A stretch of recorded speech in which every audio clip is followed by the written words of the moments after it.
सुप्रभात बच्चों। वर्ग नवम के बच्चे ध्यान देंगे। आज थोड़ा फास्ट पढ़ाएंगे क्योंकि बहुत दिन हो चुका है, ये कहानी समाप्त नहीं हुई है। देखिए यहाँ तक पढ़ा दिया गया था। कह रहा है कि वो छुरी मारेगा तो छुरी चलाएगा तो चलाएगा, हड्डी और खाल मांस तो किसी के काम आ ही जाएंगे। ये दोनों बैलों की आपस की बात है। नीलाम हो जाने के बाद दोनों मित्र उस दढ़ियल के साथ चले। दोनों की बोटी बोटी कांप रही थी। बेचारे पांव तक न उठा सकते थे, पर भय के मारे गिरते पड़ते भागे जाते थे, क्योंकि वह जरा भी चाल धीमी हो जाने पर जोर से डंडा जमा देता था।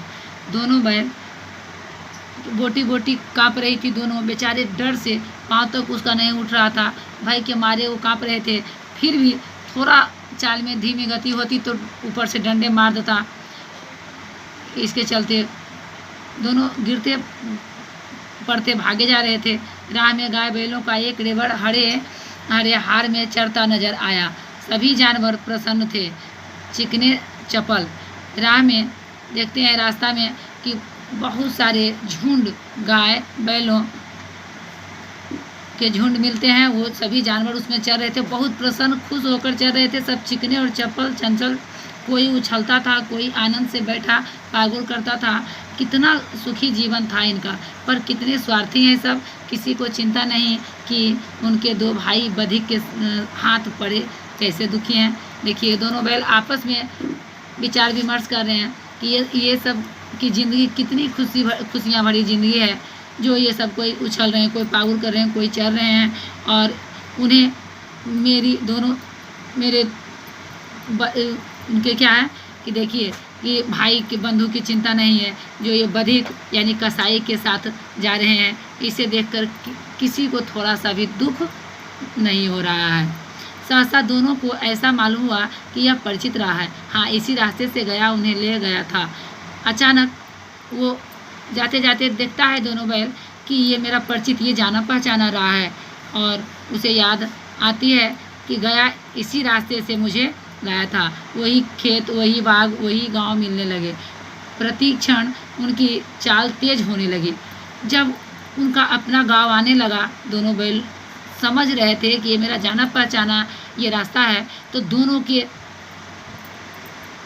मतलब जान में जान आ गई। दोनों की चाल बढ़ गई और वो तेज़ रफ्तार से चलना शुरू किया। सारी थकान, सारी दुर्बलता गायब हो गई, और ये देख के वो उसकी सारी थकान, सारी दुर्बलता, जो भी उसे प्रताड़ित किया गया था, वो सब भूल चुका था। आह, यह लो अपना ही हार। जब अपना रास्ता देखता है दोनों बैल, तो उसकी सारी थकान, सारी दुर्बलता गायब हो गई। एकाएक उसे लगा कि उसमें एकाएक शक्ति आ गई, स्फूर्ति आ गई, और वो अपना ही हार आ गया। इसी कुएं पर हमको चलाने आया करते थे, यही कुआं है, अब सब जाना पहचाना रास्ता है। हाँ, मोती ने कहा, हमारा घर नगीच आ गया। नगीच मतलब निकट आ गया। हीरा बोला, भगवान की दया है, मैं तो अब घर भागता हूँ, यह जाने देगा? इसे मैं मार गिराता हूँ। नहीं नहीं, दौड़ कर थान पर चलो, वहाँ से हम आगे न जाएंगे। देखिए ये कह रहा है कि मोती कह रहा है कि हम अपने स्थान पर, थान मतलब जिस पर वहाँ जहाँ बनाता था, वह थान जिसको जो कहिए, उसका घर आ गया। और वो कहता है कि इसे पहले मार गिराओ, तो कहता है नहीं नहीं, मारो नहीं, इसको गिराओ नहीं, सीधे अपने थान पर यानी अपने स्थान पर, बथान पर चले जाओ। दोनों उन्मत्त होकर बछड़ों की भांति कुलेले करते हुए घर की ओर दौड़े। उन्मत्त यानी पागल की तरह होकर, खुशी से उछलकर अपने बथान की ओर दौड़े। वह हमारा थान है। दोनों दौड़कर अपने थान पर आए और खड़े हो गए। दढ़ियल भी पीछे पीछे दौड़ा चला आता था। अब दढ़ियल जो व्यक्ति कसाई था, वो भी बधिक भी पीछे पीछे आ रहा था। झूड़ी द्वार पर बैठा धूप खा रहा था। देखिए भगवान का चमत्कार, भगवान की करिश्मा। देखिए जो भगवान पर टेक लगाता है, उसकी मनोकामना भगवान जरूर पूर्ण करते हैं, जैसे बैल के साथ हुआ। देखिए झूरी द्वार पर बैठा धूप खा रहा था। बैलों को देखते ही दौड़ा और उन्हें बारी बारी से गले लगाने लगा। देखिए अब बैल को देखकर झूरी तो अपने पुत्र के समान प्यार करता था। देखकर वो तुरंत गले लगा लिया। मित्रों की आंखों से आनंद के आंसू बहने लगे, और दोनों मित्र जो बैल थे, खुशी के आंसू गिरने लगे। एक झूरी का हाथ चाट रहा था, अब झूरी कहाँ चाट रहा था। दड़ियल ने जाकर बैलों की रस्सियाँ पकड़ ली। झूरी ने कहा, मेरे बैल हैं। तुम्हारे बैल कैसे? मैं मवेशी खाने से नीलाम लिए आता हूँ। मैं तो समझा हूँ कि चुराए लिए जाते हो। चुपके से चले जाओ। मेरे बैल हैं, मैं बेचूंगा तो बिकेंगे। किसी को मेरे बैल नीलाम करने का क्या अख्तियार है? ये कह रहा है। अब ये दोनों में झगड़ा हो जाता है। ये कह रहा है दड़ियल व्यक्ति जो कहता है कि नीलाम हुआ तो हम बैल खरीद के लाए हैं, और ये झूरी कह रहा है ये मेरा बैल है, किसी को बेचने का क्या अधिकार इस पर है? ये मेरा, मैं बेचूंगा या रखूंगा, ये मेरी मर्जी। जान थाने में रपट कर दूंगा। यहाँ जाकर थाने में रपट कर दूंगा। ये कह रहा है मेरे बैल हैं। इसका सबूत यह है कि मेरे द्वार पर खड़े हैं। यह मेरे बैल हैं। ये मुख होते हुए भी ये बता रहा है कि मेरा बैल है, मुझे इससे प्यार है, इसको मुझसे प्यार है। दड़ियल झल्ला कर यानी गुस्सा कर बैलों को जबरदस्ती पकड़ ले जाने के लिए बढ़ा। उसी वक्त मोती ने सींग चलाया। दड़ियल पीछे हटा। मोती ने पीछा किया।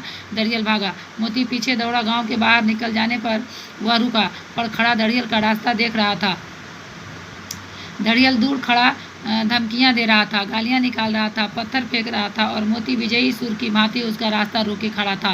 गांव के लोग यह तमाशा देखते थे और हंसते थे। देखिए, दड़ियल को रपेट दिया मोती, मारते मारते उसे गांव के बाहर ले चल गया।